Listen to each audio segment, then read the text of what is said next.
We're able to address some of those holes that were left through, graduation and the draft type of thing. So I feel good about that. We've elevated our numbers on the mound. We have some healthy catching. And then certainly too, our returning players have grown. They've grown, mentally, they've grown physically, they've evolved, they've become better. You know how it is, freshmen become sophomores and sophomores become juniors, and you hope along that path that they find ways to continue to get better players and people and teammates and all those types of things. So it's a nice group, a lot of unprovenness, so to speak, but yet I do think that the talent is in the bowl, so to speak. Now we just got to try to get it out of them and got to put it out there and just take it from there. So cautiously optimistic. Coach, how much is really unknown at this point? Just about everything. And I'm not even trying to have Coach speak with you. I think you could probably look at the returning statistical sheet like I did this morning, right, and cross off everybody that's gone, and then you look at it and you go, Spoon's probably going to play every day. And that's Grant Witherspoon. I would anticipate that for sure. Other than that, Sal Gazzo is back, is holding down the shortstop position pretty good. Not that others haven't as well, but he might have ticked himself up there a little bit in that position. Other than that, it's pretty wide open. And what we're trying to do is really not trying to get into the social media aspect of this whole thing, because it's it's 15 days left, 16 days left, 14 days, 12, 11, 10. And what we're trying to do is just not really count the days, but just make the days count. You've heard that before. We always say, what day is the most important? It's whatever one that ends in Y, and that's just today. And so we have still lots of scrimmages left. We've got 2 weeks of training left for guys to really make some moves, and I'm actually starting to challenge them even more now and almost make it a known thing if they didn't know it before. But we are evaluating, and we're evaluating everything from your performance to your hustle to your spirit to your ability to throw strikes, to pitch more than once on a weekend. I mean, there's all kinds of different things that will come into play here. We're trying to put the best team out there, formulate the pitching rotation, who's going to be in our bullpen, all those types of things. So lots of open competition still, which is a good thing, because without being long-winded here, in my mind, the great organizations or teams that I've been a part of, they all have competition from within. And I think that goes for any team or great organization. That leads to, the ability to strive for eliteness and keep you on point. And we have that right now. So the competition is good, and I'm just hoping that the cream rises in the end. Have you have any idea what your rotation might be? Why did I know that was going to be one of the questions I was asked today? I really don't. To be honest with you, what I'm doing right now is I'm trying to go almost backwards, because I think that if we have the options that I think we have, and we can say in the 8th and 9th inning we give this guy the ball, it's game over, and then we got this guy to be able to give it to him to get the ball to say game over, right? And then maybe a lefty righty specialist in front of that, and then those are pieces. And now all of a sudden you can take the game and almost shrink wrap it. 9 innings is the game, or if that's what the umpire says we're playing that particular day, then we can kind of try to cut off the back third and shorten the front, so to speak. And so I really believe in the strength of a power bullpen, some right, some left. And really what a bullpen guy is, one, you got to have the ability, and then two, you have to have the resiliency and the ability to pitch 2, 3, maybe even 4 times a week, depending on the pitch load and all those types of things. So we feel pretty good about the back. I think I could tell you more about the back than I could tell you about the front. A gentleman named Will McCaffrey is a junior college transfer from Central Arizona. Good. Been up to 94 this fall, or this early spring, cutter, slider. Not trying to give his ammo out there to the public, but at the same time, it's good. It's got the look, it's got some strength, certainly competes well and throws strikes. I think those are components of kind of a backside into the game type of guy. And then another guy named Ryan Green, big 6'6", if you like him, right-handed pitcher from Niagara. community college in New York that we like a lot, kind of an arm strength, fastball slider type guy. So with those two guys at the back, I think that's kind of what we're going to look for that way, and then go from there. Certainly some of the junior college kids, the Caleb Ropers, the grad transfer, and Ben White, Trent Johnson, those guys are certainly starting capability type guys. I talked to you about the maturation and the growth of those kids that are currently in the program and were last year. It makes me have chills a little bit just thinking about their development. Keegan Gillis, you know what I mean? Keegan's stronger now. He's more confident. He's healthier.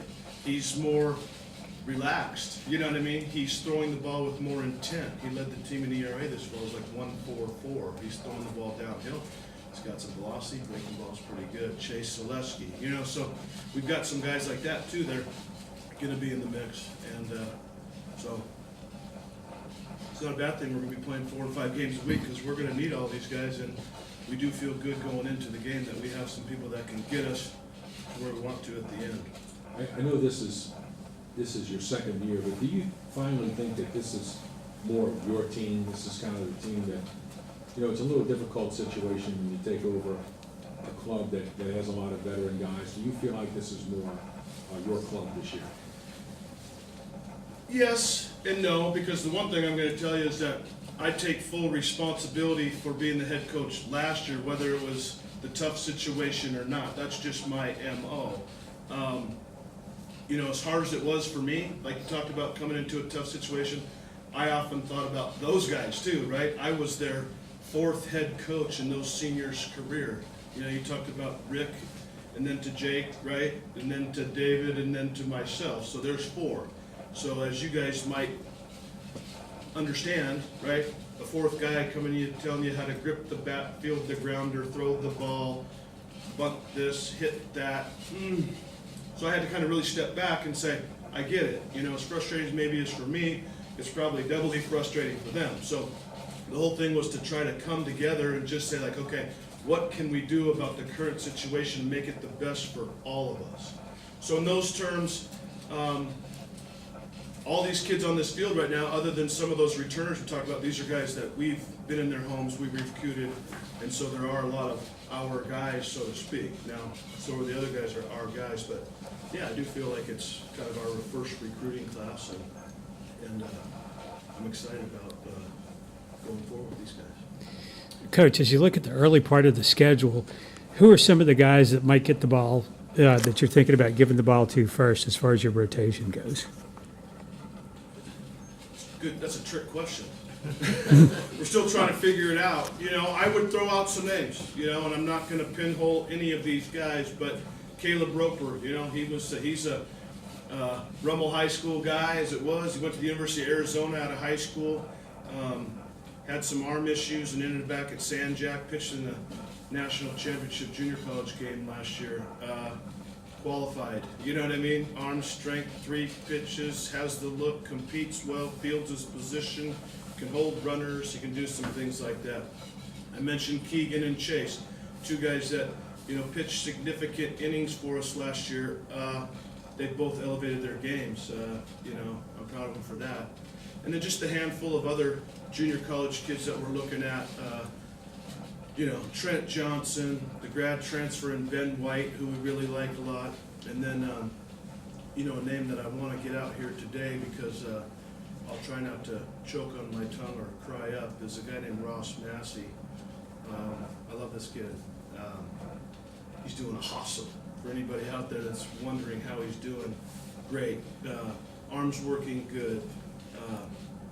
He's throwing the ball hard with intent, all 3 pitches. He's on the glove, doing just great. So here's a guy that, you know, we missed last year in terms of, you know, maybe his previous successes, but I'm glad for his ability to, you know, like we said the word last year, his stick-to-itiveness, you know, so to speak, and I really feel good about where he's at. So he's certainly a guy that could get right back into the mix. So those would be some of the names at this point right out of the gate. And just like I tell the boys, positions are rented, you know, roles change. We're going to have a Friday starter the first Friday this season. Doesn't mean it's going to be our Friday starter the whole game. That could go for Saturday or Sunday and Tuesday and Wednesday. and it can go to shortstop, to catcher, to right field too. It just doesn't matter. We're just gonna try to keep moving forward. We're gonna try to put the best team out there. Okay, and you've got some pretty impressive opponents coming in, some impressive non-conference opponents coming in. Talk about those. Yeah, we do, and part of it was some inherited schedule that we had, and I liked it, I didn't want to change anything about it. I like tough competition. I like what it does for our fan base. I like what it does for the potential razor focus of our team, right? It's like if you know that the competition is at a certain level, then you've got to make sure that you're matching that mentally and physically that day, how you prepare for it, all those types of things. So I really like it. When you do this too, you create opportunities for postseason play. You create opportunities for host possibilities, right? Because when you play really good people and you're able to win some of those games at home and on the road, and then they win the games they're supposed to win and against those opponents, and they win those games, that's how strength of schedules and RPIs are built. And so you don't have to, in a schedule like this, go 56-0. You have to play well. And you got to win some of the games for sure, but it has a chance to be both a strength of schedule and a high RPI type deal, which the NCAA committee is looking for. They're looking for those teams that want to go out and challenge themselves, and I just like it. And when you get to that postseason, hey, listen, I'm not trying to talk about my past, but the Arizona States and the Vanderbilts, two of the better teams that have been associated when it comes to the record, didn't end up with doing what they wanted to do. The other ones that maybe went a little bit further had the opportunity to win a national championship, play for a national championship, weathered, had some ups, had some downs, had to get off the ground a few times, had to stay humble, understand what a midline is. It'll be good for us. It really will. And we get asked this question a lot, and I'm going to make sure everybody in our team knows this, and certainly those that support us. It's going to be a tough schedule for us, but it's going to be a tough schedule for them too. So we're preparing well to make sure that that's a component as we go forward. This time last year, you still weren't totally sure you were going to have a catcher that could throw to second base consist without injury problems. How much better is that situation this year with the two junior college transfers in Owen and Johnson? That's a great question, Gary. I appreciate that. It's just night and day, and it's nobody's fault. Last year, it's just life. It is what it is. Last year excited that Jeremy was back, but he was coming off the Tommy John, so he could swing the bat a little bit, but he couldn't throw.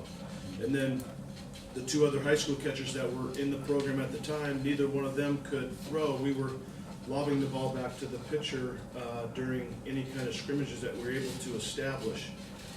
So it's given us a chance to, play some more real baseball. It's done that. And then we have the health of the catching position, the health of the pitching, and the depth of the pitching that we're able to go out and procure. So now what we've been able to do is we've been able to play. We've been able to compete. We've been able to have game-like situations in game-like arenas, so to speak. And so we're going to be better for it because we had a better fall, not because we have better players, but because we're more prepared, we're more knowing, we're able to play more.